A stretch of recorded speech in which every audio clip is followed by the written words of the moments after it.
تو شیطان کے کارندے ہیں۔ بے پردگی جہاں ابلیس کی سنت ہے وہاں یہ یہودیوں کا طریقہ ہے۔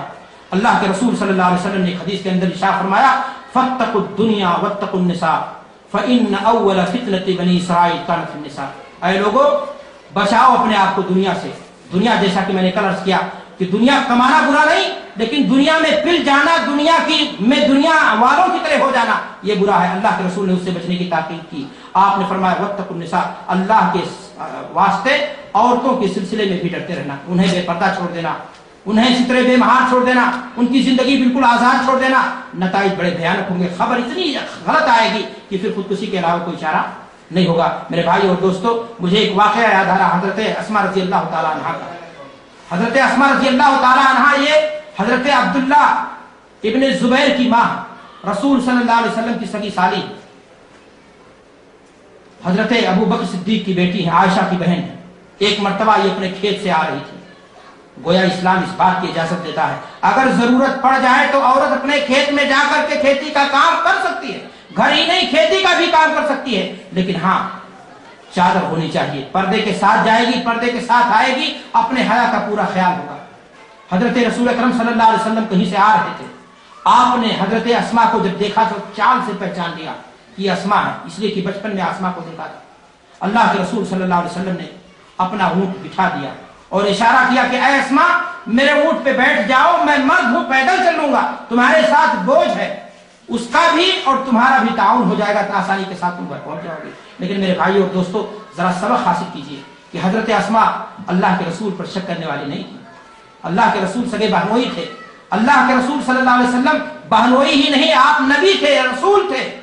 آپ کے بارے میں حاشا وکلا اسماء کے دل میں کوئی غلط بات پیدا ہو ایسا ممکن نہیں، لیکن اسماء رضی اللہ تعالیٰ عنہا نے یہ کہہ کر کے انکار کر دیا کہ اے اللہ کے رسول صلی اللہ علیہ وسلم میں آپ کے سواری پر بیٹھ جاتی، اور یہ حکم چونکہ اللہ کے رسول نے بحیثیت رسول نہیں دیا تھا،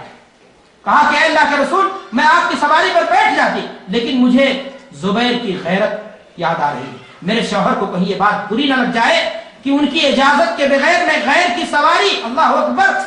محمد الرسول اللہ کی سواری پر بیٹھ کر کے بیوی چلی آئی۔ آج ہمارے معاشرے میں مسلمان بھائی اپنی بہن کو کہتا ہے جب فلاں کے ساتھ چلی جاؤ، کوئی مشکل نہیں، اپنی بیوی کو فلاں کی سواری پہ بھیج دیتا کہتا کوئی مشکل نہیں، مشکل اس ناطے تمہاری ختم ہو گئی تو تمہارے یہاں سے حیا ختم ہو گئی۔ اگر حیا باقی ہوتی، ایمان باقی ہوتا تو واقعی معنی میں تمہارے یہاں مشکل کھڑی ہوتی۔ کہتا نہیں کوئی پرابلم نہیں ہے، یہ تو چلتا ہے، اور چلتا اس ناطے ہے کہ تم ان چیزوں کی بے حیائی کے کیا ہو گئے ہو، عادی ہو گئے ہو۔ میرے بھائی اور دوستو اگر عادی نہ ہم ہوئے ہوتے تو یہ ساری چیزیں آج ہمارے اندر پیدا نہ ہوتی۔ میں نے آپ سے کہا کہ اللہ کے رسول صلی اللہ علیہ وسلم کی احادیث بتاتی ہیں کہ بے پردگی جہاں ابلیس ملعون کی سنت ہے وہی یہودیوں کا یہ طریقہ ہے۔ اللہ کے رسول صلی اللہ علیہ وسلم نے فرمایا کہ یہودیوں میں سب سے پہلا فتنہ عورتوں کے سلسلے میں بے حیائی اور بے حجابی کا پیدا ہوا تھا۔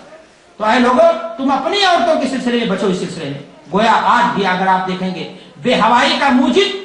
مختلف ڈیزائنوں کے موجد، عورت کو آزادی کے نام پر، ماڈلنگ کے نام پر، فیشن کے نام پر ننگا کر دینے کے سلسلے میں اگر آپ ان کو دیکھیں تو ان کی کوئی مثال یہودی اور عیسائیوں کی آپ کو نہیں ملے گی۔ اور ہم ہیں میرے بھائیوں کہ ہم انہی کی نقالی میں پورے طور سے دوڑے چلے جا رہے ہیں۔ ہمارا اپنا معاشرہ تھا، ہماری اپنی الگ پہچان تھی، ہمارا اپنا الگ کردار تھا، ہمارا اپنا الگ لباس تھا، ہمارا اپنا الگ کلچر، اپنی تہذیب تھی، لیکن آج یہ ساری چیزیں خسف ریزہ لگ رہی ہیں، معمولی لگ رہی ہیں، ان کی کوئی وقار نہیں رہ گئی۔ جو کچھ ہمیں مزہ آ رہا ہے غیروں کی تقلید میں، اور اللہ کے رسول صلی اللہ علیہ وسلم نے فرمایا من تشبہ بقوم فہو منہم، اگر کوئی شخص کسی قوم کی نقالی کرے گا، چاہے وہ لباس میں کرے چاہے اور کسی چیز میں کرے، تو وہ انہی کا ساتھی مانا جائے گا۔ میرے بھائیوں ضرورت اس بات کی ہے کہ ہماری ایمانی غیرت جاگے اور ہم حیا کی طرف توجہ دیں، اس لیے کہ حیا یہ ایمان کا کیا ہے، کی شاخ ہے اور ایمان کو مضبوطی دیتا ہے۔ آج ایک مسلمان اگر اپنے گھر میں ان تمام چیزوں کو برتنے کی کوشش کرتا ہے تو بہت سارے ہمارے بھائی جو آس پاس کے پڑوس کے لوگ ہوتے ہیں، مسلمان ہوتے ہیں، وہ آ کر کے آپ کو فرمائیں گے کہ یہ اتنی سختی کرنے کی بچوں پر کیا ضرورت ہے، لباس تو ایک عام چیز ہے، انسان اپنی مرضی کا، اپنے پسند کا جیسا چاہے پہن لے، اس میں جو ہے دین کو، اسلام کو گھسیڑنے کی کیا ضرورت ہے۔ گویا وہ ثابت کرنا یہ چاہتا ہے کہ لباس میں اسلام نہیں ہے، بلکہ یہاں تک کہتا ہے پردے میں کیا رکھا ہے۔ بہت ساری عورتیں ہیں جو پردہ کرتی ہیں،